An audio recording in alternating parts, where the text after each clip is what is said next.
Hello,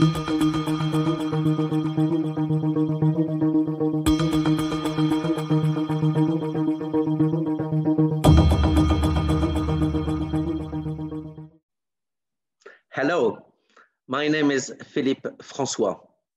I'm tourism and hospitality expert, international expert, and at the same time, I'm president of the AMFORHT, the World Tourism and Hospitality Training Education Organization. We are 52 or 53 years old, and we are now recognized by United Nations Organization. First, I was a waiter, then I climbed as a restaurant manager. So I've got a little bit of experience in hospitality and tourism since 50 years today, or this year.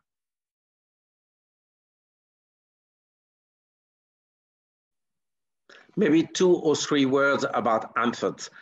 AMFORHT is a global organization gathering together hotel schools, business colleges in hospitality management, but as well universities providing programs in tourism and hospitality.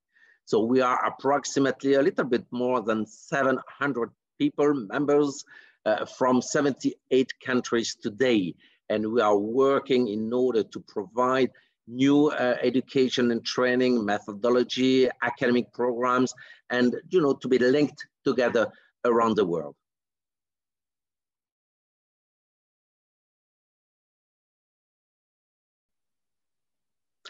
Difficult to reply to this question because there's no one reply. I think from my experience, I made assignments all over the world. I think it's about 70 countries, and I made 160 or 70 or 80 assignments, you see.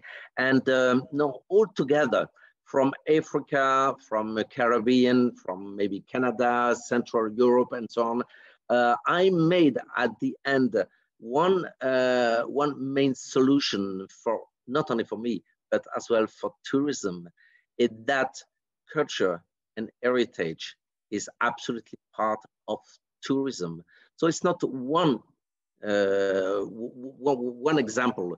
It's just the overall examples I have had the benefit to have and to live. Is all together that heritage is probably the basic thing about tourism.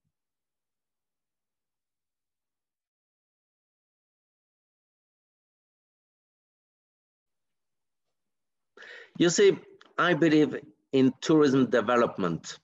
I think we will continue to develop tourism around the world within the next years. But this kind of tourism will have to be responsible, will have to be authentic, and will have to be sustainable as far as environment is concerned, as far as biodiversity is concerned. You see, these are the 3 basic things about the stones, really, of how to build tourism in the future. It has got to be authentic. It has got to be really shared with the people, the local communities and local governments.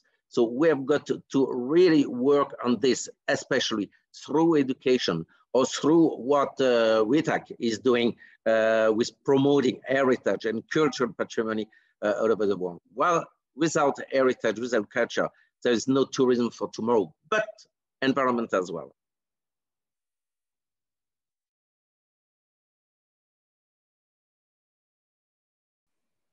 My personal experience learned me that we need to go forward as far as sustainable practices and solutions are concerned in tourism.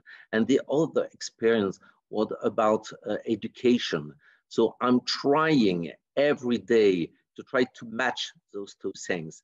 And the first heritage we benefit from is from Earth, is from our biodiversity.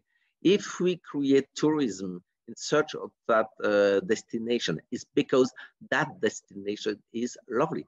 That's the first of it. So we've got to protect this nature in order to promote and in order to benefit from the heritage. You know one thing, one example, in La Réunion Island in the Indian Ocean, they say, my fortune is my culture. It's not my money, it's my culture. This is tourism.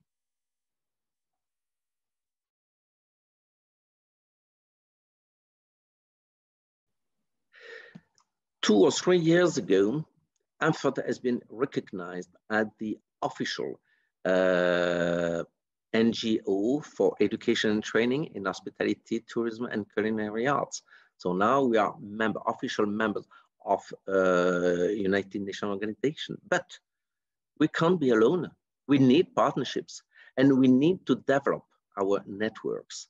So it's always a question for us how to make and how to welcome new partners with us, as far as maybe the wine tourism concerned, maybe, you know, architecture, obviously about economy, about a lot of things. But there were one way as well we wanted to really to strengthen is about culture and heritage. Is this how we have met with WTACH and in order to create a real partnership? What I mean by a real partnership, we want to be operational, not just to be on an advisory board, no, to really create a link between the two CEOs and presidents of those organizations that we choose, and with them to work and always to know how to develop, and not only education, but perhaps to develop human relationship, and maybe to develop peace around the world, about this.